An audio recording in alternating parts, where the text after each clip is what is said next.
Hello दोस्तों, very good morning. स्वागत है आप सभी का हमारे इस चैनल पर। ठीक है, छत्तीसगढ़ कंप्यूटर चैनल पर आपका स्वागत है। बातें करेंगे आज की क्लासेस में, और वो है छत्तीसगढ़ की हिस्ट्री। लगातार जारी है छत्तीसगढ़ की हिस्ट्री की। ठीक है, तो छत्तीसगढ़ हिस्ट्री के जो है 7 क्लासेस लगातार हो चुके हैं, और साथ ही साथ मैं बताना चाह रहा हूँ कि साइंस में बायोलॉजी की क्लासेस जारी है। तो पल ये क्लासेस लगातार आपके लिए लेके आ रहे हैं। आज की जो क्लासेस है वो सीजी हिस्ट्री में आज का जो टॉपिक रहेगा वो कलचुरी वंश से रहेगा। ठीक है, छत्तीसगढ़ में कलचुरी वंश की जो है बातें करेंगे। तो चलिए फिर स्टार्ट करते हैं आज की क्लासेस। तो बेसिकली देखा जाए तो ये जो है छत्तीसगढ़ छत्तीसगढ़ का क्या है, मध्यकालीन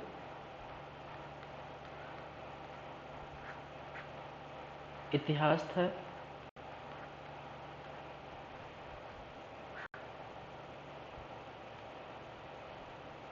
मिडावल हिस्ट्री ऑफ सीजी। ठीक है, और जितने पहले देखे वो एंसेंट हिस्ट्री था। इसके अंतर्गत अगर देखा जाए कुछ भागों में छत्तीसगढ़ की मध्यकालीन जो है छत्तीसगढ़ का मध्यकालीन जो इतिहास है उसको कुछ भागों में हमने डिवाइड किए हैं। जैसे कि हम पढ़ेंगे सबसे पहले। ठीक है, वो है कलचुरी वंश।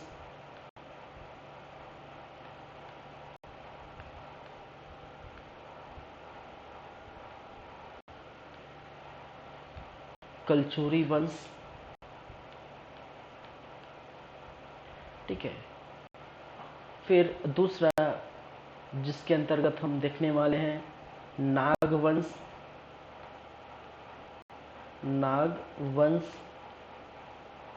फिर थर्ड सोमवंश। सोमवंश। फिर फोर्थ आपका काकती वंश। क्या है? काकती वंश।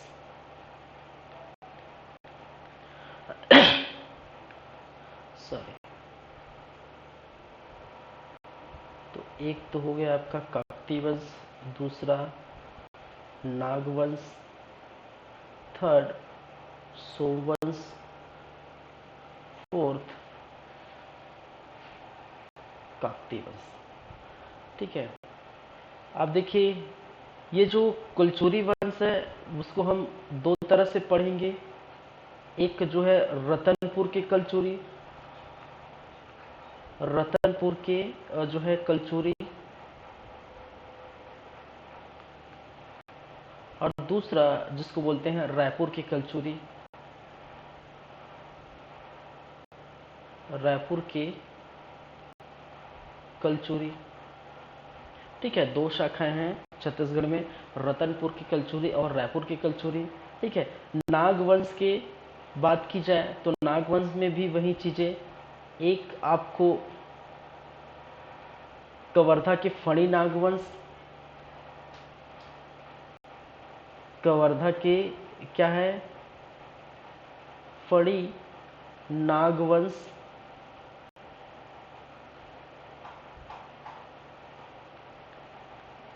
और दूसरा आपके बस्तर के छिंदक नागवंश। कहाँ के? बस्तर के छिंदक नागवंश। ठीक है, चलिए सोमवंश की बातें करें तो सोमवंश को भी आप देखेंगे। एक जो है उड़ीसा के सोम, ठीक है, और एक जिसको बोलते हैं कांकेर के सोम। ठीक है, एक है उड़ीसा के सोमवंश, और दूसरा जिसको बोलते हैं कांकेर के सोम, कांकेर की सोमवंश। काकतीय वंश जो आपको बस्तर एरिया में आपको देखने को मिलेगा, ठीक है। ये चीजें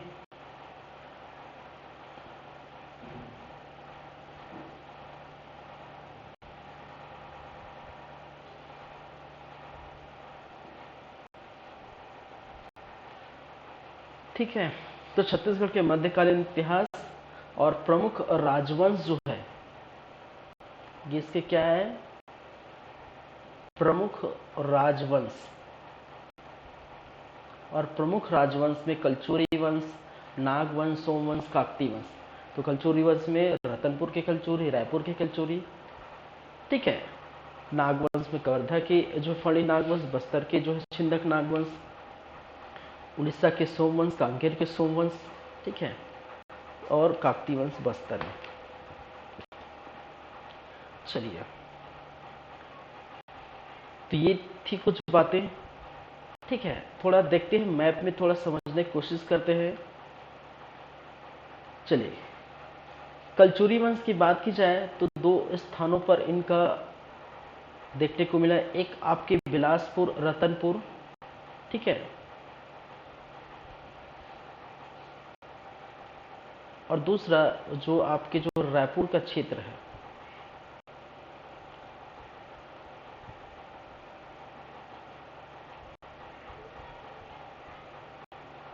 ठीक है, ये आपका है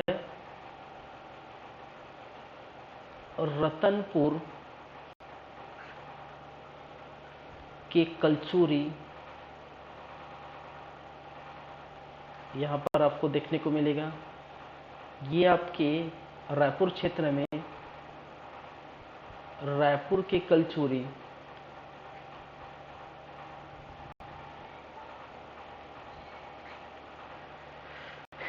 ठीक है। नागवंश की बात की जाए तो एक आपके कवर्धा क्षेत्र में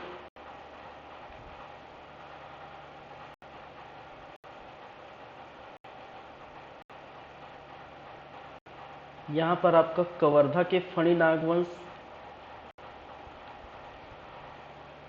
कवर्धा के फणी नागवंश,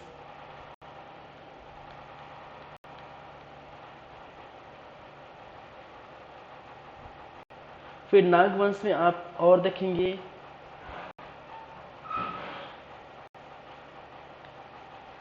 जो बस्तर के एरिया है,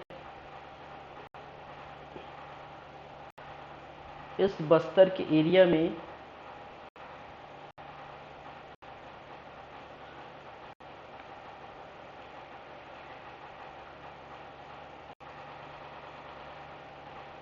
आपको मिलेगा छिंदक नागवंश, ठीक है। छिंदक नागवंश,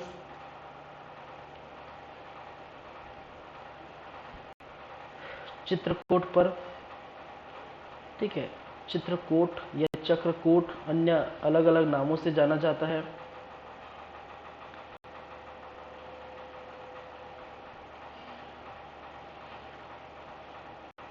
और दूसरा इसी बस्तर में हमने बात की है काकतीय वंश, ठीक है। काकतीय वंश कहाँ पर, बस्तर पर आपको काकतीय वंश देखने को मिल जाएगा। वहीं पर आप कांकेर के आसपास देखेंगे तो यहाँ पर आपको देखने को मिलेगा कांकेर का और जो है सोमवंश, कांकेर का सोमवंश,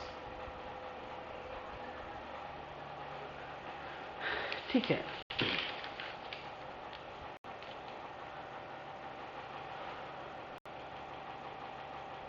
चलिए, तो ये बातें हैं, देख लीजिए स्थान कहाँ कहाँ पर है, मैप से आपको जो है अच्छे से समझ आएगा।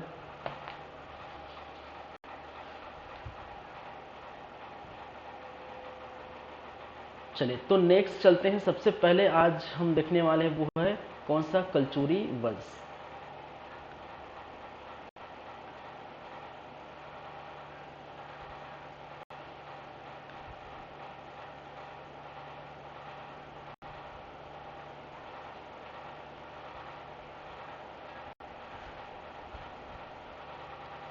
कलचुरी वंश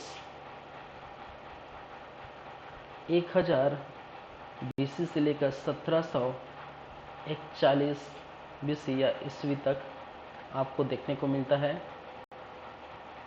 और 1741 में आपको पता होगा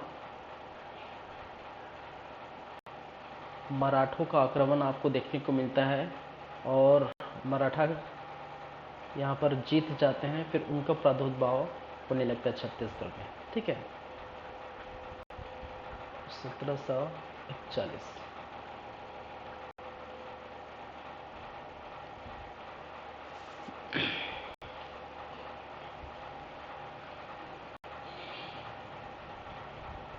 चलिए, और कलचुरी वंश में मैंने कहा था, कलचुरी वंश में दो तरह की हम बात करेंगे, दो तरह से देखेंगे। ठीक है, एक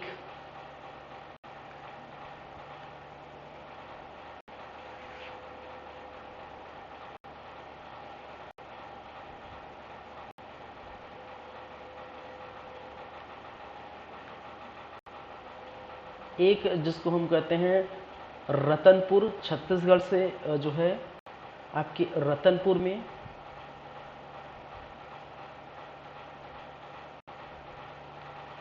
रतनपुर की कलचुरी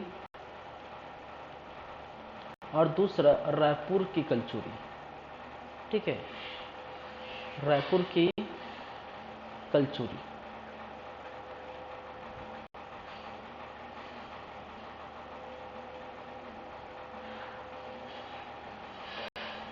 और सबसे पहले हम बात करेंगे रतनपुर के कलचुरी।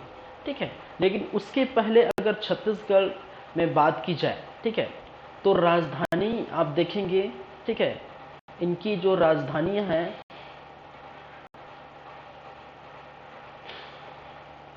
ठीक है, इसकी जो राजधानियां हैं आप देखेंगे, एक आपको जो है छत्तीसगढ़ में तो माड़ देखने को मिलेगा, दूसरा आपको रतनपुर, ठीक है, तीसरा छुई, छोरी कोस गई। ठीक है, क्या बोलते हैं, छोरी कोस गई, छोरी कोस गई। ये सभी जो है राजधानी आएंगे धीरे धीरे करके। ठीक है, खल्लारी, जिसको खलवाटिका भी बोला जाता है। ठीक है, फिर रायपुर।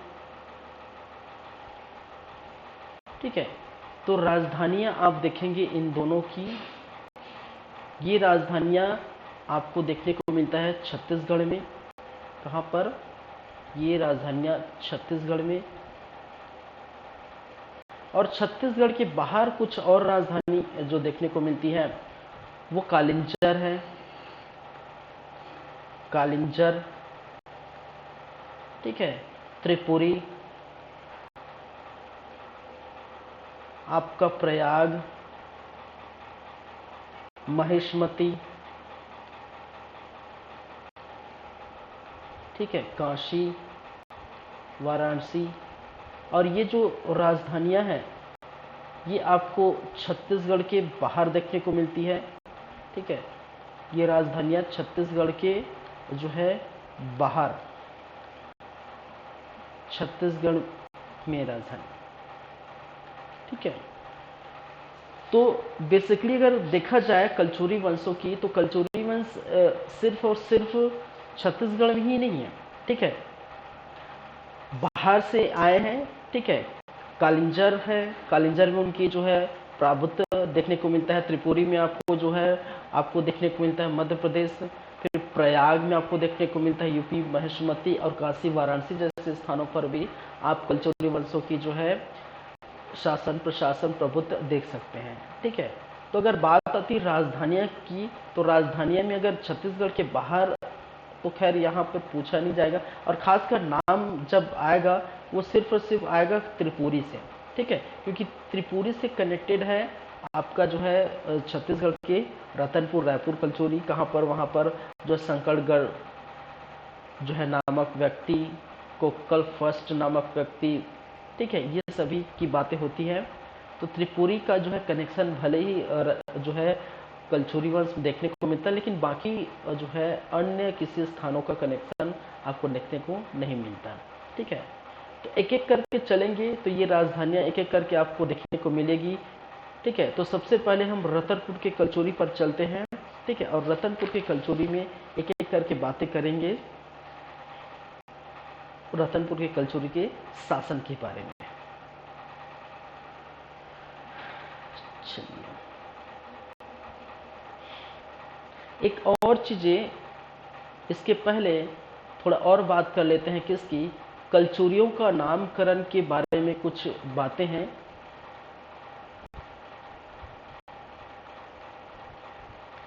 कलचुरियों के नामकरण, ठीक है,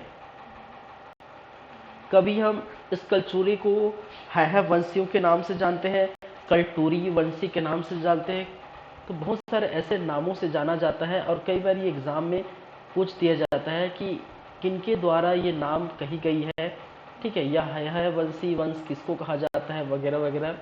तो आप देखेंगे, ठीक है, तो सबसे पहला और जो है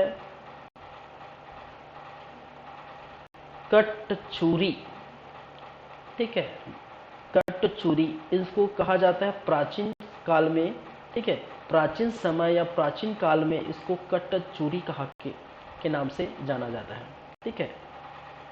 एक और नाम जिसको बोलते हैं कलत्चूरी, कलत्चूरी, ठीक है, और कलत्चूरी वो जो है चालुक्य वंश के समय आपको, चालुक्य वंश के समय आपको देखने को मिलेगा, ठीक है। फिर कलचूरी, कलचूरी या जिसको कहा जाता है काला चूरी, ठीक है, या फिर काला छुरी, और ये नाम आपको शिलालेखों में देखने को मिलता है, ठीक है। तो कलचुरी वंशों के जो है अन्य जो है शिलालेखों में आपको देखने को मिलता है। ये नाम आपको देखने को कलचुरी के नामकरण के अंतर्गत। देखिए साथ ही साथ कलचुरियों की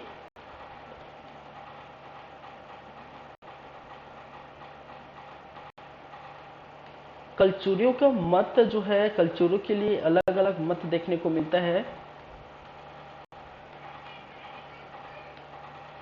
ठीक है। कलचुरियों के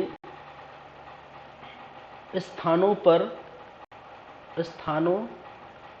पर जो है मतभेद है, ठीक है।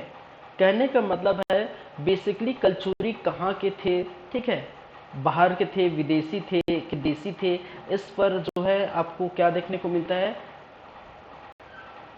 स्थान पर मतभेद आपको देखने को मिलता है। अलग अलग जो है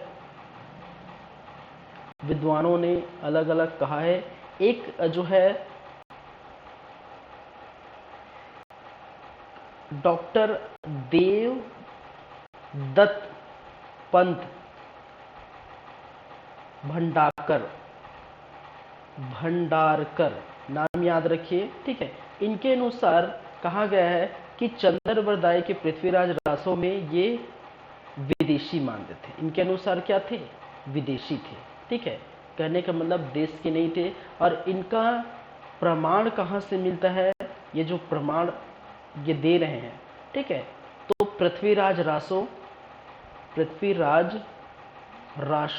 और पृथ्वीराज रासो जो है चंद्रबरदाई, ठीक है, इनकी जो है लेख है चंद्रबरदाई की पृथ्वीराज रासो। इससे ये प्रमाण देते हैं कि कलचुरी कालीन का जो स्थान है, ठीक है, उस स्थान कहते हैं कि वो विदेशी है, ठीक है। चलिए, वहीं पर आपको देखने को मिलता है दूसरे नंबर पर डॉक्टर मिरासी, ठीक है, बहुत फेमस इतिहासकार है और इनका कहना है कि इन्होंने विदेशी बातों का खंडन किया है। विदेशी बातों का क्या है, खंडन किया है। कहने का मतलब ये एक तरफ से कह रहे हैं बेसिकली कि ये क्या है, देशी है। ठीक है, खंडन किया, कहने का मतलब ये क्या कह रहे हैं, देशी है। तो आप देखने को मिल सकता है कि कलचुरी वंश के नामकरण में तो है वंशी हमने कहा है, ठीक है वंशी भी कहा जाता है। कलचुरी को कट्टचूरी प्राचीन काल में कहा गया है। कलतचूरी चालुक्य वंश में कहा गया है। कलचुरी या कालाचूरी शिलालेखों में उनके मिलते हैं। कलचुरी वंश के स्थानों पर मतभेद देखने को मिलता है, जहां देवदत्त भंडारकर साहब कहते हैं कि ये क्या है, कलचुरी वंश विदेशी है। ठीक है, और विदेशी होने का प्रमाण ये जब देते हैं तो कहते हैं कि पृथ्वीराज रासो के लेख चंद्रवरदाई में इनको विदेशी माना है। ठीक है, तो इसी के आधार पर हम क्या मानेंगे, हम विदेशी मानेंगे। लेकिन वहीं पर मतभेद के चलते डॉक्टर मेरासी का कहना है कि विदेशी बातों का खंडन किया है और वो देसी बताए हैं। ठीक है, तो अगर क्वेश्चन पूछा जाता है कि निम्नलिखित में से जो है देवदत्त भंडाकर और कलचुरी को मानते थे देसी विदेशी या अन्य जो भी है, तो आप विदेशी मानिए। ठीक है, डॉक्टर विसारे पूछा जाएगा, या प्राचीन काल में इनके नाम पूछे जाएंगे, चालुक्य काल में शिलालेखों में इनके नाम पूछे जाएंगे। तो ऐसे आपको देनी है जवाब। ठीक है, चलिए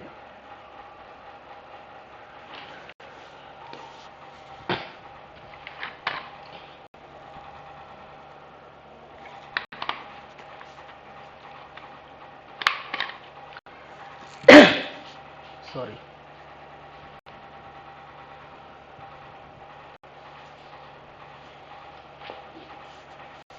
चलिए, इसके बाद हम चलेंगे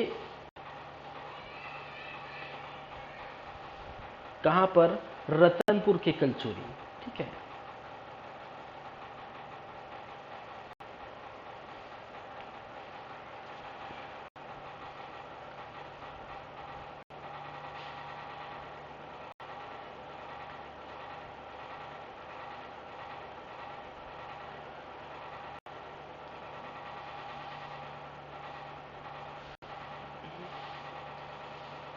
क्या हो रहा है यार,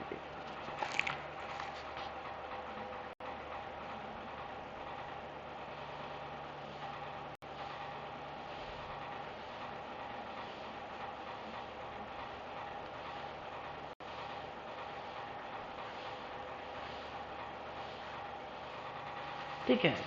तो हम बातें करेंगे किसकी, रतनपुर की कलचुरी के बारे में।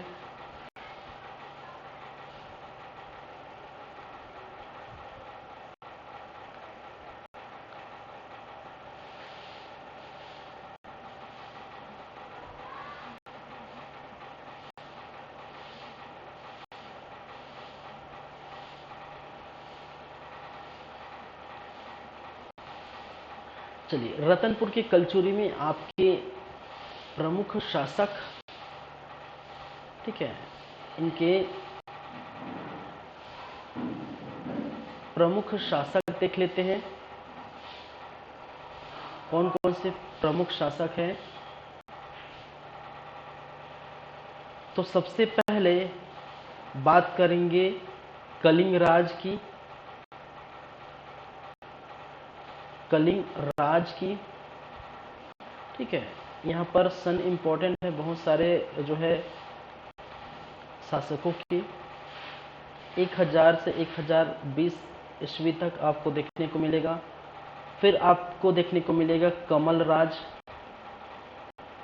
ठीक है, कलिंग राज के बाद शासक बनते हैं वो कमल राज। 1020 ईस्वी से लेकर 1045 ईस्वी तक कमल राज। फिर रत्नदेव प्रथम,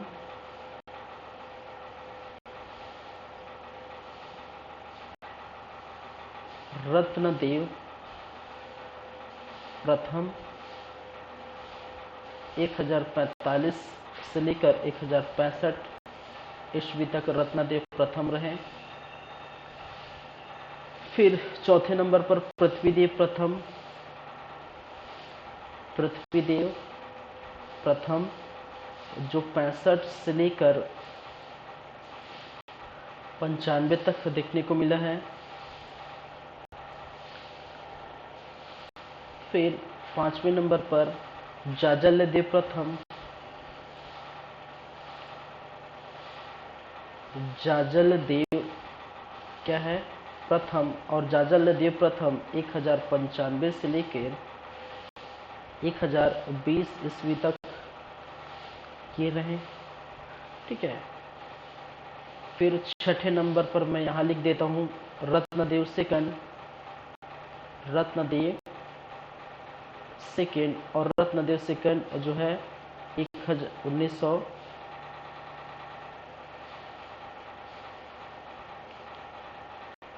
चलिए जाजलदेव प्रथम 1095 से लेकर 1120 है, याद रखिए।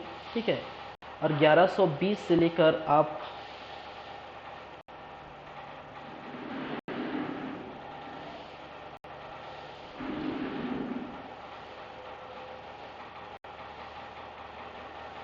1120 ईस्वी से लेकर 1135 ईस्वी तक आपको देखने को मिलेगा। फिर 7वें नंबर में Prithvideva second, Prithvideva second.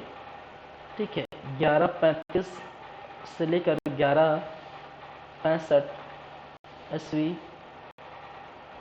8वें number पर जाजलदेव सेकेंड, जाजलदेव सेकेंड। ठीक है। 1165 से लेकर 1168 ईस्वी तक।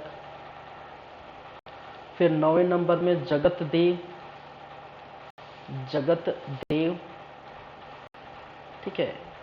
1168 से लेकर 1178 ईस्वी। फिर आपको देखने को मिलेगा रत्नदेव तृतीय, रत्नदेव तृतीय 1178 से लेकर 1198 ईस्वी तक। ठीक है। और 11वें नंबर में प्रतापमल, प्रतापमल 1198 से लेकर जो है 1222 ईस्वी तक। चलिए, एक्चुअली यहाँ वीडियो चल रहा है मेरा, तो इतने में आपको दिखाई दे रहा होगा। सॉरी।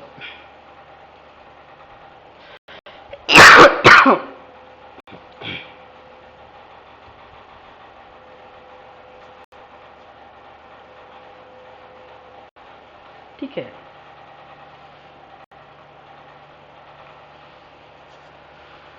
चलिए, इसके बाद भी 12वें नंबर पर हम देखेंगे महेंद्र शाह। ठीक है।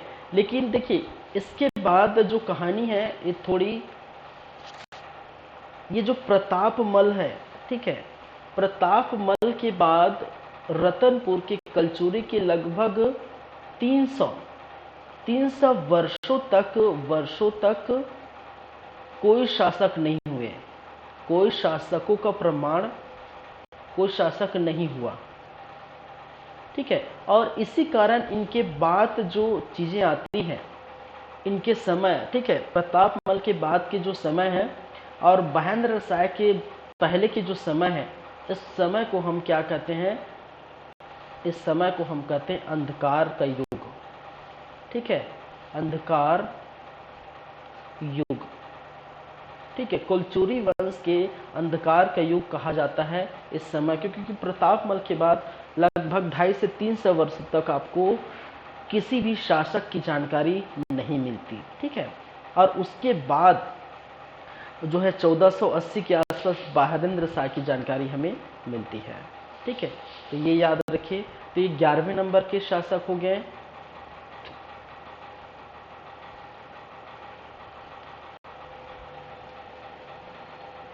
चलिए, 12वें नंबर में बहारेंद्र शाह, बहारेंद्र शाह।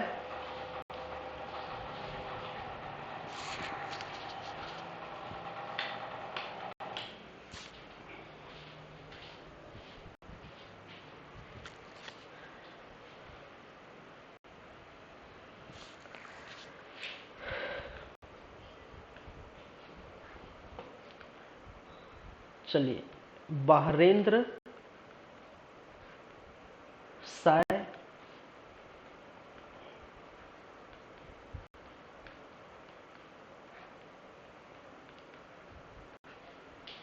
और बहरेंद्र शाह जो 1480 से लेकर 1544 ईस्वी तक ये आपको देखने को मिलेगा।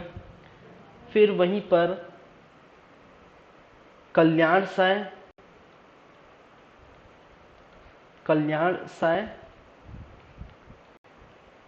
जहां पर 1544 ईस्वी से लेकर 1581 ईस्वी तक आपको देखने को मिलती है। फिर लक्ष्मण शाह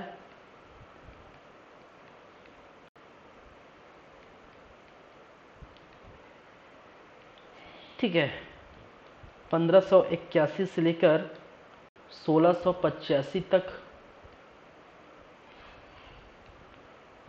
फिर कहानी में आपको देखने को मिलेगा तखत सिंह 1685 से लेकर 1689।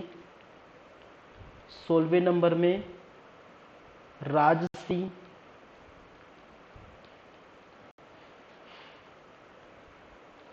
1689 से लेकर 1712 ईस्वी तक। फिर राज सिंह के बाद सरदार सिंह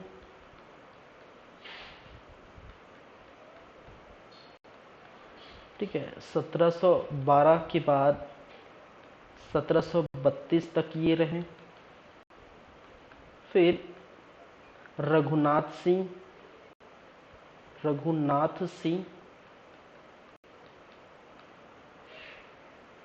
1732 से लेकर 1745 ईस्वी तक आपको देखने को मिलेगा। फिर आपको देखने को मिलेगा मोहन सिंह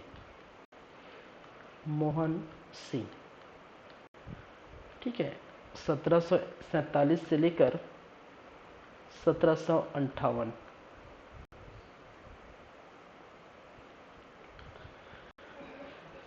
चलिए, तो इतनी सारी चीजें आपको याद रखनी है। ठीक है,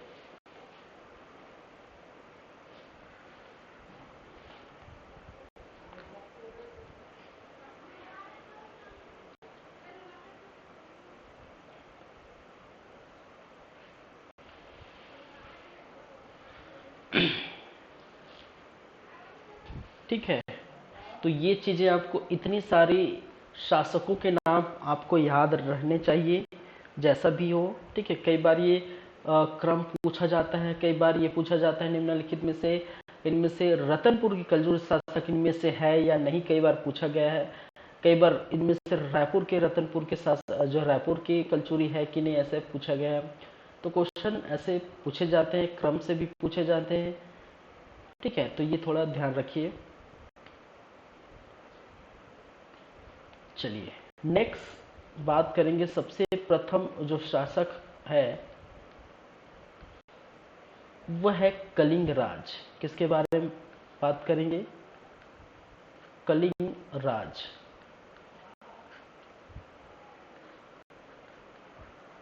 एक 1000 से लेकर 1020 ईस्वी तक।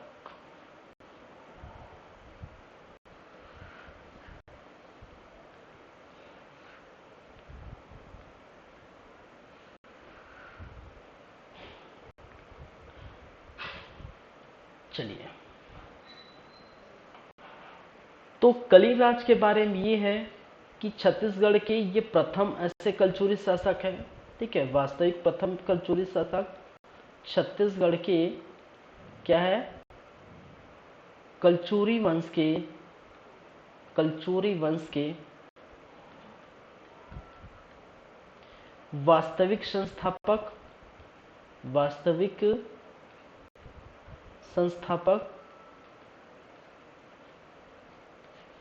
ठीक है, कौन है?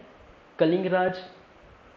मोस्ट इंपॉर्टेंट इसका राजधानी आप ध्यान रखिए, राजधानी और राजधानी आपको देखने को मिलेगा तुम्माड़।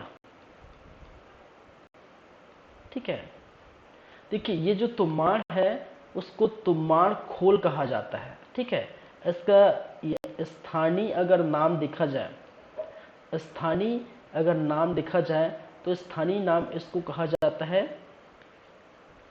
तुम्माड़ खोल। ठीक है, क्या कहते हैं? तुम्माड़ खोल। ठीक है, और तुम्माड़ एक ऐसा किला है। ठीक है, तुम्माड़ क्या है? एक ऐसा किला है जो चारों तरफ से बंद है। ठीक है, कहा जाता है कि तुम्माड़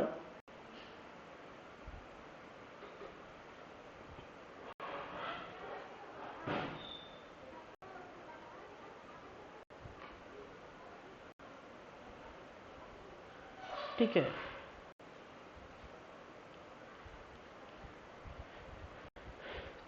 तुम्माड़ एक ऐसा किला है जो चारों तरफ से क्या है? चारों पहाड़ियों से जो है बंद है। इस तरफ चारों तरफ क्या है? ये पहाड़ियां है।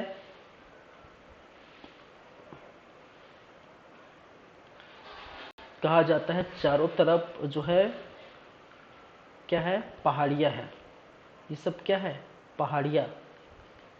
ठीक है, तो तुम्माड़ एक प्रकार का ऐसा किला है जो चारों तरफ पहाड़ियों से घिरा हुआ है। ठीक है, और सिर्फ इस किले में प्रवेश करने के लिए कहा जाता है कि सिर्फ और सिर्फ दो द्वार है, एक द्वार और ये दो द्वार। ठीक है, जो पहाड़ी है उसके आसपास आप देखेंगे सिर्फ और सिर्फ दो द्वार है, फर्स्ट द्वार, सेकंड द्वार। ठीक है, तो ये ऐसा इस प्रकार का क्या है? किला है। ठीक है, और इसका नाम जो है तुम्माड़ खोल कहा गया है। चलिए, सॉरी, नेक्स्ट यहां पर कुछ निर्माण की बातें कर लेते हैं। निर्माण, ठीक है, आपको देखने को मिलेगा महामाया मंदिर। ठीक है, या इसी को हम क्या कहें? महिषासुर मर्दिनी। ठीक है, महिषासुर मर्दिनी मंदिर। ठीक है, महामाया मंदिर या महिषासुर मर्दिनी का जो मंदिर का यह निर्माण आपको देखने को मिलता है। पहली बात है। फिर देखिए कई जगह आपको कलिंग राज का उल्लेख जो है, एक किताब है तहकीर-ए-हिंद,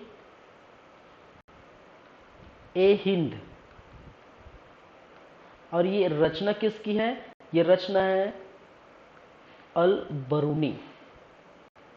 ठीक है, जो भारत में हम देखेंगे अरबी वगैरह में। ठीक है, उस समय हम मध्यकालीन भारतीय इतिहास देखेंगे तो उस समय की जो है तहकीर-ए-हिंद। ठीक है, और तहकीर-ए-हिंद क्या है? अल बरूनी की एक किताब है, एक रचना है। ठीक है, और जो कि फारसी भाषा में लिखी गई है। ठीक है, चलिए, और इसी में आपको क्या देखने को मिलेगा? इसी में कलिंग राज का उल्लेख आपको देखने को मिलेगा।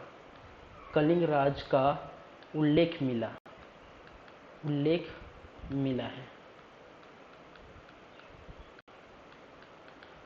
ठीक है, सॉरी। तो बेसिकली मैं हम लोग क्या देख रहे हैं? कलिंग राज के बारे में पढ़ रहे हैं। ठीक है, कलिंग राज छत्तीसगढ़ के कलचुरी वंश के वास्तविक संस्थापक थे, जो राजधानी इनके तुम्माड़ पर देखने को मिलेगा। और तुम्माड़ का वास्तविक नाम जो है तुम्माड़ खोल कहा जाता है। तुम्माड़ खोल का मतलब है एक बहुत बड़ा किला है जो 7 पहाड़ियों, ठीक है, विभिन्न जो चारों पहाड़ियों से घिरा है, चारों तरफ की पहाड़ियों से घिरा हुआ है। ठीक है, उत्तर दक्षिण पूर्व पश्चिम चारों दिशाओं के पहाड़ियों से घिरा हुआ है। लेकिन सिर्फ सिर्फ इन किलों पर प्रवेश करने के लिए आपके 2 द्वार ही उपलब्ध है। एक द्वार एक तरफ से, दूसरे द्वार, ठीक है, 2 ही द्वार आपको देखने को मिलेगा। तो इसी को हम कहते हैं तुम्माड़। इसकी रचना के बारे में बात की जाए, निर्माण के बारे में बात की जाए, तो इनका जो है महिषासुर मर्दिनी का निर्माण जो है आपको देखने को मिलेगा तुम्बाड़ में। ठीक है, चैतुरगढ़, याद रखिए, यहाँ पर मैं लिखने वाला था चैतुरगढ़, चैतुरगढ़। ठीक है, तो चैतुरगढ़ में इन्होंने क्या देखने को मिला है, महामाया मंदिर का जो है मंदिर यहाँ पर देखने को मिला है। चलिए, और तहकी हिंद, ठीक है, ये तहकी हिंद क्या है, तहकी हिंद ये जो है वह फारसी भाषा में लिखी गई एक किताब है, किसकी, अल-बरूनी की। ठीक है, किस भाषा में, फारसी भाषा में लिखी गई क्या है, एक प्रकार का क्या है, बुक है। ठीक है, तहकी हिंद, और अरबों की है, जो कलिंग राज का उल्लेख आपको यहाँ पर देखने को मिलता है। ठीक है, तो इतनी सी बातें आप याद रखिए, किसके बारे में, कलिंग राज के बारे में। सॉरी, नेक्स्ट चलेंगे दूसरा, कमल राज। क्या है, कमल राज, जो 1020 से लेकर 1045 तक शासन पर रहे, गद्दी पर रहे, लेकिन इनकी ज़्यादातर जानकारी आपको देखने को नहीं मिलती। ठीक है, बस इतनी जानकारी मिलती है कि जो है कमल राज जो है वो कलिंग राज का पुत्र है। ठीक है, क्या है, कलिंग राज का पुत्र एवं उत्तराधिकारी था, एवं उत्तराधिकारी। ठीक है, और बस दूसरी बात ये है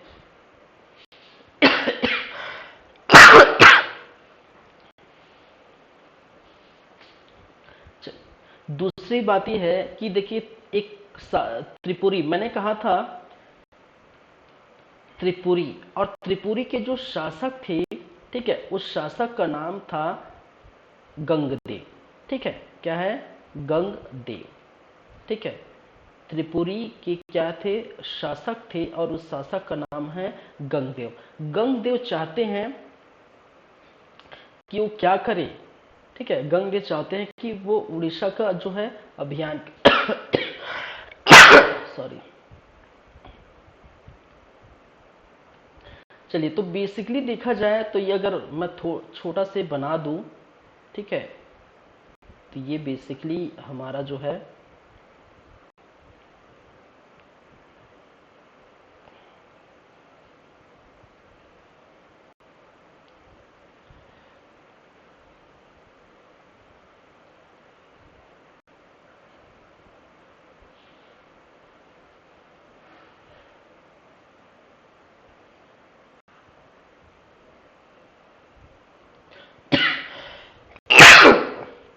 सॉरी, थोड़ा तबीयत डाउन है यार।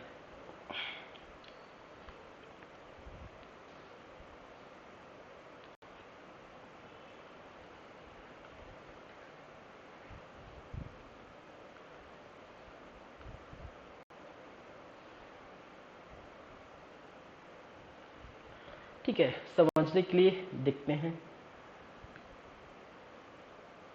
तो मध्य प्रदेश आपके जो है त्रिपुरी पर आप अगर देखा जाए, ठीक है, तो ये त्रिपुरी के स्थान पर ये है त्रिपुरी। ठीक है, और इस त्रिपुरी के स्थान पर आपका जो शासक था वो था गंगदेव। गंगदेव, ठीक है, कमल राज अभी तक शासन कर रहे थे, कहाँ पर, रतनपुर पर। ठीक है, कि उस समय क्या है, कमल राज और रतनपुर पर कौन बैठे हैं, कमल राज। और वहीं पर अगर बात करते हैं किसकी, इस तरफ उड़ीसा पर। ठीक है,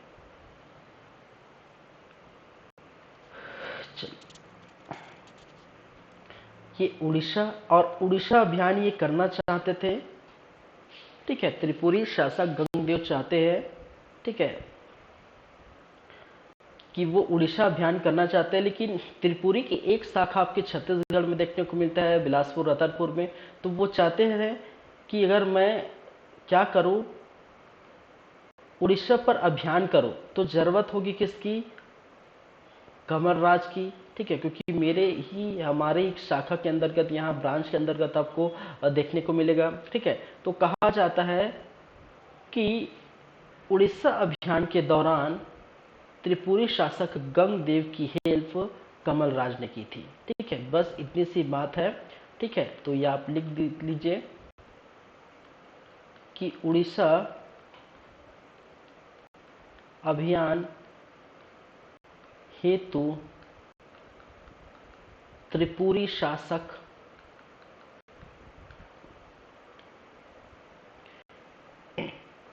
गंगदेव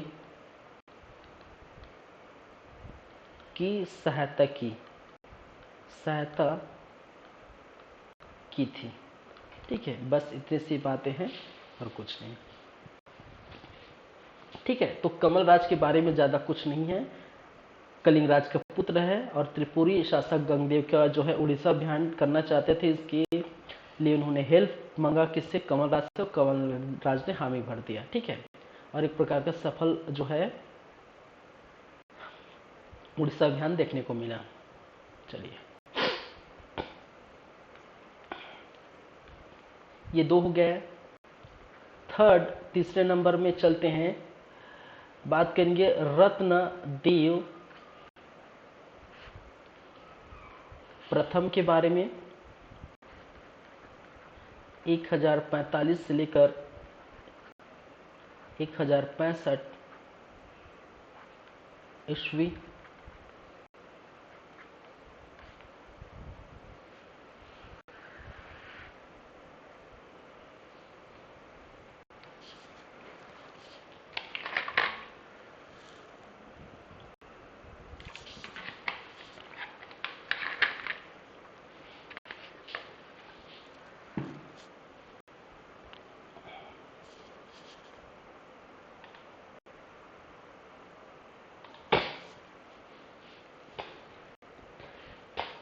चलिए, ये है रत्नदेव फर्स्ट।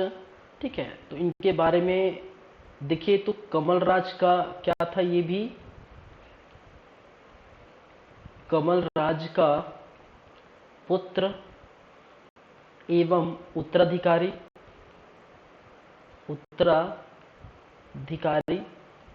ठीक है, कमल राज के बाद जो है बनने वाले जो है उनके पुत्र और उत्तराधिकारी कौन है, रत्नदेव प्रथम। रत्नदेव प्रथम की राजधानी याद रखिए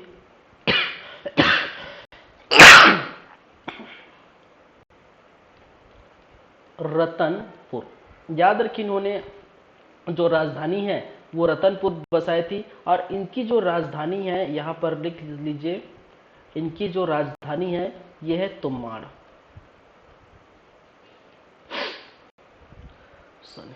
तो तुम्माड़ जो राजधानी है, केवल और केवल अभी अगर बात की जाए तो राजधानी मैंने कहा था तुम्माड़।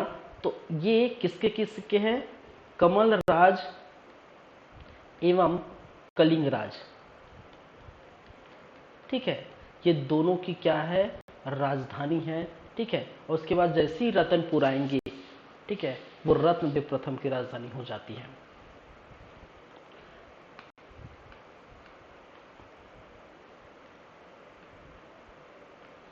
ठीक है, तो राजधानी क्या है इसके, रतनपुर। चलिए, एक नगर का निर्माण किया था, नगर बसाया। ठीक है, इन्होंने एक नगर बसाया था, और जाहिर सी बात है ये कौन से नगर बसाया था, ठीक है, रतनपुर।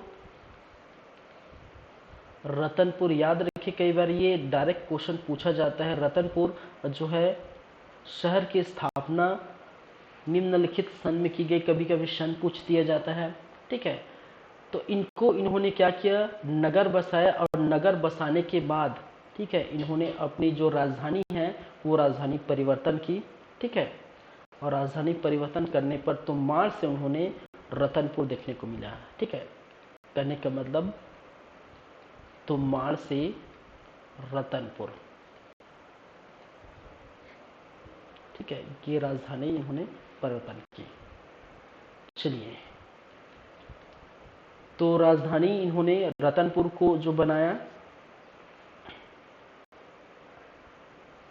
चलिए, कुछ बातें विवाह की, ठीक है, विवाह की जो है वो जानकारी हमें, जानकारी कहाँ से मिलती है? ये रतनपुर अभिलेख से है। रतनपुर अभिलेख,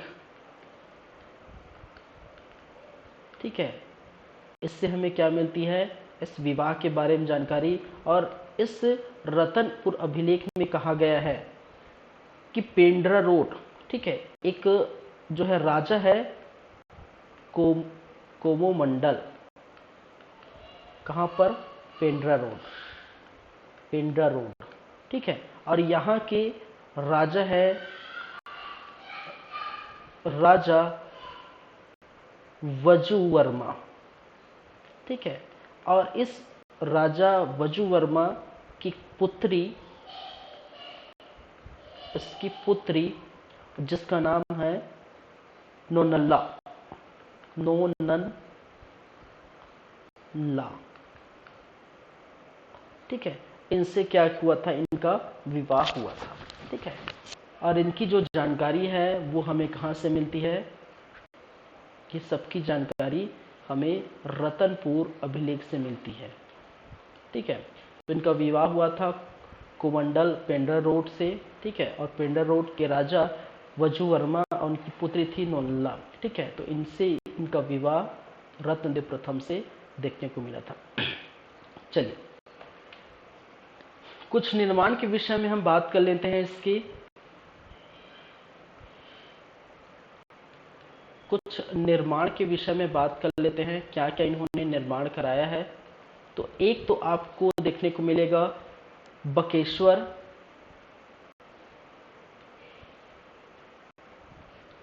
बकेश्वर, रत्नेश्वर, रत्नेश्वर,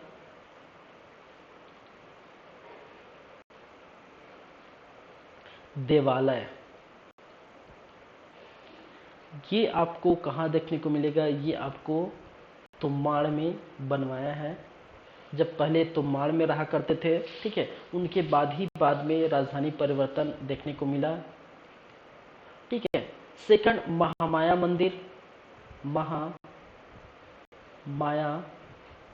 मंदिर, ठीक है।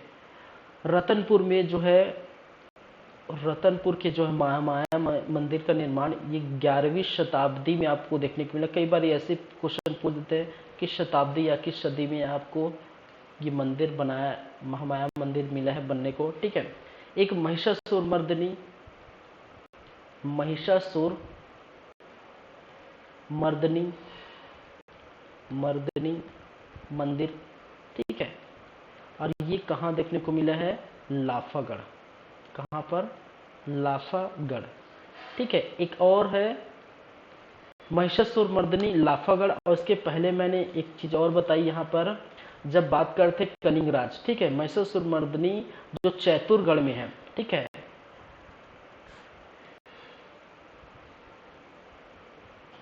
याद रखिए,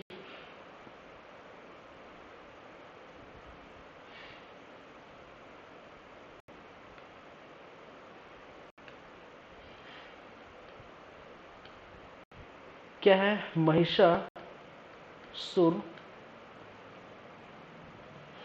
मर्दिनी कहाँ पर है? आपकी चैतुरगढ़, ठीक है। तो चैतुरगढ़ के जो महिषासुर मर्दिनी है उसका निर्माण कलिंगराज ने किया था, ठीक है। उसके बाद अगर बात करें लाफागढ़ के महिषासुर मर्दिनी का निर्माण रत्नदेव प्रथम ने किया। तो ये कई बार कंफ्यूजन क्रिएट होता है, महिषासुर मर्दिनी का जो है ऑप्शन में देखने को मिलता है, लेकिन लाफागढ़ का है, चैतुरगढ़ का है, तो ये थोड़ा इसको ध्यान में रखिएगा। चलिए, ये हो गया, ठीक है। कुछ और बातें अगर बात करें तो इस समय इनको देखिए, एक तो इस समय इनको रतनपुर को कुबेरपुर की संज्ञा दी जाती थी। कुबेरपुर की संज्ञा, ठीक है, क्योंकि इस समय जो है एक तरह से संपूर्ण था, परिपूर्ण थे, ठीक है, पैसे, ठीक है, अच्छे यहाँ पर पैसे आपको देखने को मिला है, सोना चांदी आपको देखने को मिलेगा, ठीक है। तो ऐसे जो है पूरी तरह से संपन्न आपको देखने को मिलेगा, इसीलिए यहाँ पर वो जो है बहुत सारे तालाब का निर्माण देखने को मिले, बहुत सारे मंदिर का निर्माण को देखने को मिले। तो इकोनॉमी अच्छी थी, ठीक है, पैसे ऐसे थे, तो इसलिए इसको कुबेरपुर की संज्ञा क्या की जाती है, दी जाती है। साथ ही साथ रतनपुर को जो है आपको तालाबों की नगरी की संज्ञा दी जाती है, ठीक है। रतनपुर को तालाबों की नगरी की संज्ञा दी जाती है, ये आप देखिए, ठीक है। चलिए कुछ बात करें तो रतनपुर, देखिए रतनपुर के अन्य नाम है, इसको भी आप याद रखिए।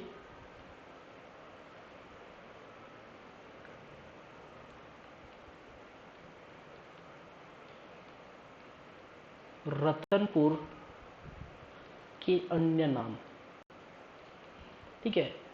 तो रतनपुर को कुबेरपुर कहा गया है, ठीक है, रतनपुर के तालाबों की नगरी कहा गया है, ये भी याद रखिए।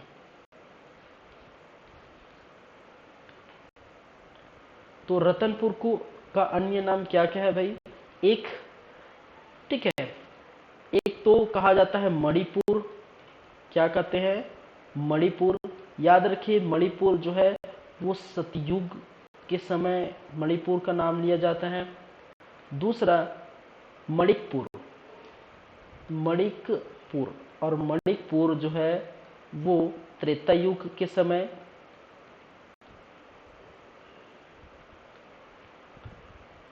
तीसरा द्वापर युग के समय हीरापुर कहा गया है, ठीक है, हीरापुर, द्वापर युग के समय हीरापुर नाम देखने को मिलेगा। फिर जो है रतनपुर, रतनपुर कलयुग के समय,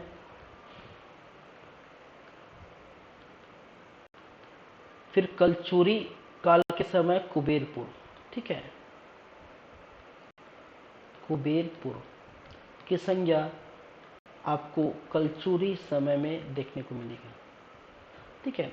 तो रतनपुर के अन्य नाम याद रखिए, देखिए नाम के साथ साथ ये आपके किस समय पूछा गया है वो याद रखिए, कई बार ये क्वेश्चन पूछ दिया जाता है, ठीक है। तो किस समय पूछा गया है, कभी ऐसे पूछ दिया जाता है निम्नलिखित में से रतनपुर का अन्य नाम है, सतयुग में अन्य नाम है या त्रेता युग में अन्य नाम है, ठीक है।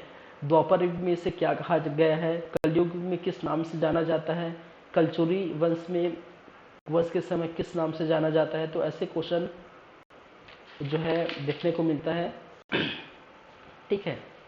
तो ये थी बातें किसकी, रत्नदेव प्रथम की। चलिए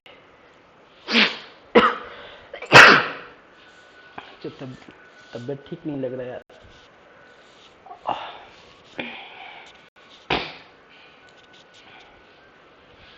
चलिए तो इसको ध्यान रखिए, याद रखिए, ठीक है, रत्नदेव प्रथम। थर्ड के बाद हम बात करेंगे फोर्थ, और फोर्थ नंबर में आपको देखने को मिलेगा वो है पृथ्वीदेव प्रथम, ठीक है। इसके बाद पृथ्वीदेव प्रथम जो 1065 से लेकर 1095 तक ये देखने को मिले हैं।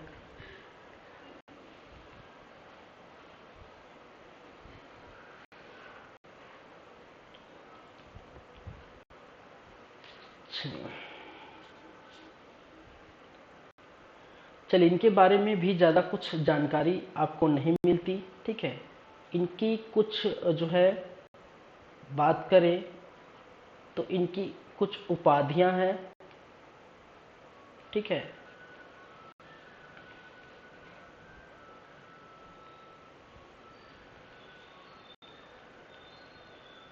कुछ उपाधियां हैं,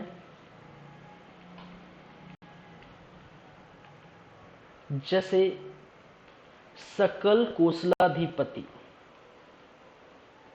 सकल कोसलाधिपति,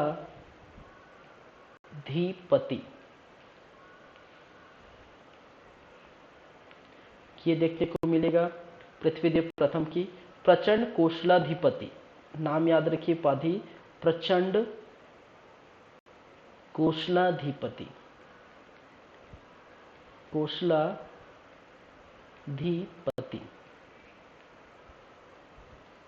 थर्ड है महामंडलेश्वर, क्या है? महामंडलेश्वर।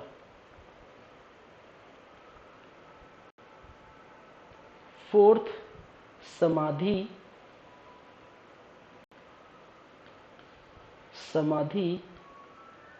गताशेष, पंच महाशब्द, पंच महाशब्द सॉरी, ठीक है। तो ये उपाधि, और ये उपाधि आपको कुछ, एक तो रायपुर और अमोदा ताम्रपत्र में आपको देखने को मिलेगा, ठीक है। रायपुर एवं अमोदा ताम्रपत्र में ये आपको देखने को मिलेगा, ठीक है। क्या? समाधि गताशेष पंच महाशब्द, ठीक है। तो रट लीजिए, याद कर लीजिए, कोसलाधिपति, ठीक है, सकल कोसलाधिपति, प्रचंड कोसलाधिपति, महामंडेश्वर, ठीक है, समाधि गताशेष पंच महाशब्द।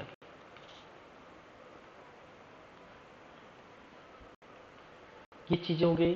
दूसरी राजधानी, तो जाहिर सी बात है राजधानी रतनपुर ही होंगे, ठीक है, क्योंकि ट्रांसफर हो चुका था तो मार्च से रतनपुर। और जो ताम्रपत्र है, ताम्रपत्र, तो जस्ट अभी मैंने बताया, एक रायपुर ताम्रपत्र और दूसरा अमोदा, ठीक है, और रायपुर और अमोदा से देखने को मिलेगा, ठीक है। और इस ताम्रपत्र में एक चीजें कही गई है, इस ताम्रपत्र में क्या कहा गया है? पृथ्वीदेव प्रथम को 21,000 गांवों का स्वामी बताया गया है, ठीक है। तो याद रखिए, पृथ्वीदेव प्रथम को 21,000 गांवों का स्वामी बताया गया है, ठीक है। तो ऐसे क्वेश्चन ही एग्जाम में आते हैं भाई, ठीक है। निम्नलिखित में से किस ताम्रपत्र में पृथ्वीदेव प्रथम को 21,000 गांवों का स्वामी बताया गया है, ठीक है। तो पृथ्वीदेव प्रथम को अमोदा ताम्रपत्र में क्या किया गया है? 21,000 गांवों का स्वामी इसको बताया गया है, ये याद रखिए, ठीक है। चलिए, तो ये प्रथम और ये द्वितीय,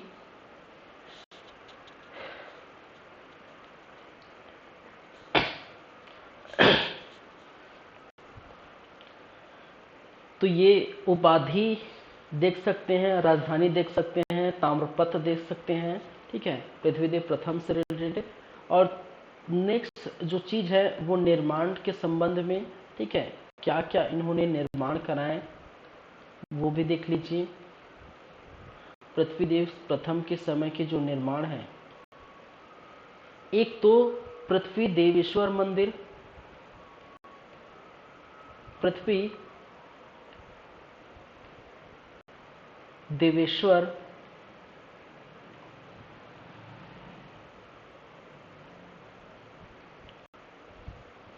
मंदिर। और ये पृथ्वी देवेश्वर मंदिर कहाँ पर है? तो माण पर। कहाँ पर? तो माण पर देखने को मिलेगा।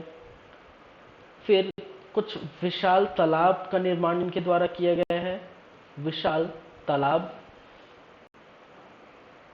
रतनपुर पर जो है विशाल तालाब बनवाए गए थे। फिर लाफागढ़, ठीक है, लाफागढ़, चित्तौड़गढ़ का किला,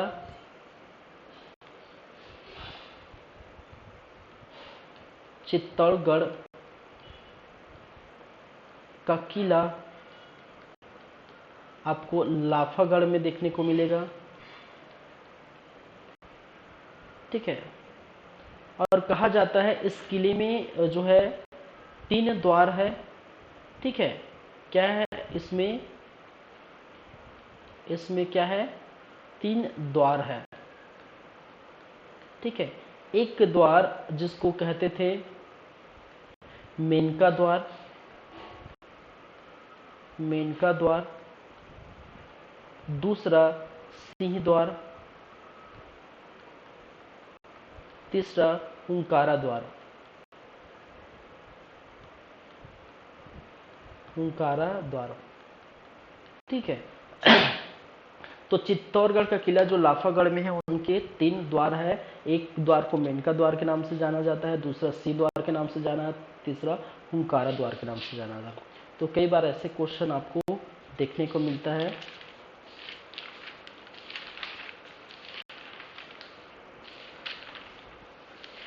चलिए,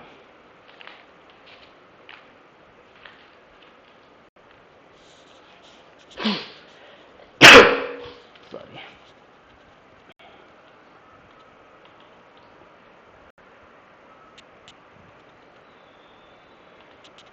ठीक है। तो ये कहानी है जाजल प्रथम। इसके बाद हम बात करेंगे, आज तबीयत थोड़ा ठीक नहीं लग रहा है, ठीक है, तो थोड़ा वीकनेस फील कर रहा हूँ, तो आज थोड़ा यहीं रखते हैं क्लास,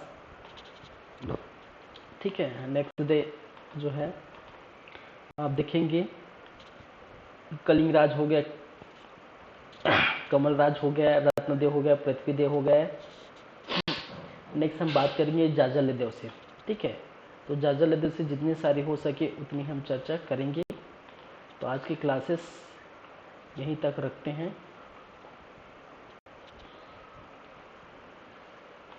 ठीक है।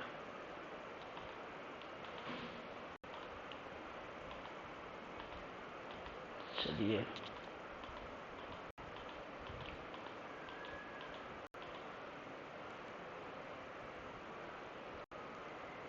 चलिए, तो आज की क्लास यहीं पर रखेंगे। नेक्स्ट डे हम बात करेंगे आगे जाजलदेव प्रथम की, क्योंकि तबीयत मेरा डाउन है अभी, ठीक है, बेटर फील नहीं कर रहा हूँ। सर्दी खांसी है, थोड़ा वीकनेस लग रहा है। चलिए, थैंक यू क्लास।